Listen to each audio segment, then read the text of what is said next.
दोस्तों कहार क्या है और यह हिंदू एवं चमार जाति में क्यों गिनी जाती है। दोस्तों कहार भारत में पाई जाने वाली एक हिंदू जाति है। इनका इतिहास प्राचीन और गौरवशाली है। यह खुद को कश्यप ऋषि और सप्त ऋषियों का वंशज होने का दावा करते हैं। कश्यप ऋषि मरीचि के पुत्र थे। ऐसी मान्यता है कि मरीचि से ही सारे देवताओं और असुरों की उत्पत्ति हुई है। कहार एक बहादुर और साहसी जाति है। पारंपरिक रूप से यह जाति अपने जीवन यापन के लिए प्राचीन काल से ही डोली या पालकी उठाने और उनकी रक्षा करने का कार्य करती आई है। इन्हें गोड कहार, धुरिया कहार, मेहरा कहार, भोई कहार, चंद्रवंशी क्षत्रिय कहार के नामों से भी जाना जाता है। दोस्तों कहार जाति के महत्व को इस बात से भी समझा जा सकता है कि पुराने समय में जब डाकुओं का प्रचलन जोरों पर था, ये डाकू रास्ते में दुल्हन की डोली और गहने लूट लिया करते थे। डोली की रक्षा के लिए कहार दल का गठन किया गया था, जो दुल्हन की डोली को सुरक्षित अपने गंतव्य पर पहुंचाते थे। इनके पूर्वज विकट परिस्थितियों में जान पर खेलकर जंगलों और बिहड़ों से होते हुए उन्हें दुश्मनों और डाकुओं से बचाकर सुरक्षित स्थान पर पहुंचाते थे। लेकिन दोस्तों राजे रजवाड़ों के शासन समाप्त हो जाने के साथ डोली उठाने का कार्य खत्म हो गया।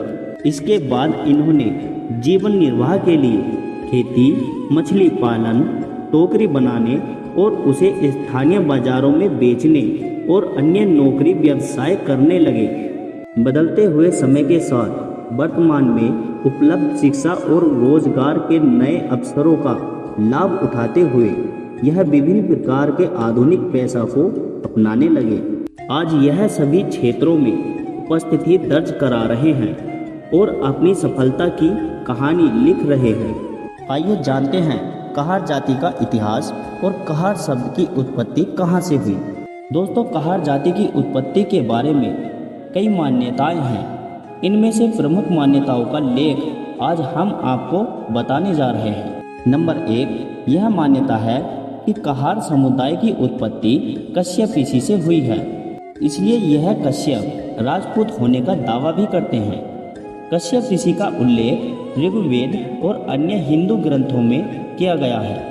कश्यप ऋषि मरीचि के पुत्र थे।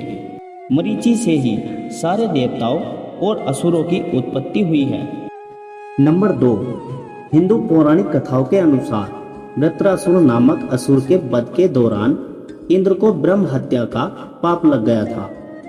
ब्रह्म हत्या के महादोष का प्रायश्चित करने हेतु उन्हें स्वर्ग छोड़कर किसी अज्ञात स्थान पर 100 वर्ष तक तपस्या करनी पड़ी।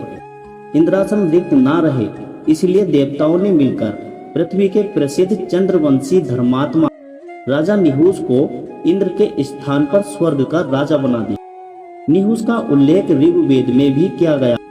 स्वर्ग का राज्य पाकर निहुस भोग विलास में लिप्त हो गए। एक दिन अचानक उनकी दृष्टि इंद्र की साध्वी पत्नी शची पर पड़ी। शची को देखकर वह कामांत हो उठे और उसे प्राप्त करने के लिए हर संभव प्रयास करने लगे। ब्रह्म हत्या के दोष से मुक्त हो जाने के बाद इंद्र फिर से शक्ति संपन्न हो गए, परंतु इंद्रासन पर निहुस के विराजमान होने के कारण उनकी पूर्ण शक्ति वापस नहीं मिल पाई। उन्होंने अपनी पत्नी शची से कहा कि तुम निहुस को रात्रि में मिलने का संदेश दे दो, लेकिन उनसे यह कहना कि तुमसे मिलने सप्त ऋषियों की पालकी में बैठकर आए। शची का संकेत मिलने के बाद निहुस रात में ऋषियों को धीरे धीरे चलता देख उन्होंने शीघ्र चलो कहते हुए अगस्त ऋषि को लात मार दी। इस पर अगस्त ऋषि ने क्रोधित होकर निहुस को श्राप दे दिया और कहा, मूर्ख, तेरा धर्म नष्ट हो जाए और तू 10,000 वर्षों तक सर्प योनि में पड़ा रहे। अगस्त ऋषि से श्राप पाकर निहुस उसी समय सर्प बनकर पृथ्वी पर गिर पड़ा और इस तरह से इंद्र को पुनः इंद्रासन प्राप्त हो गया।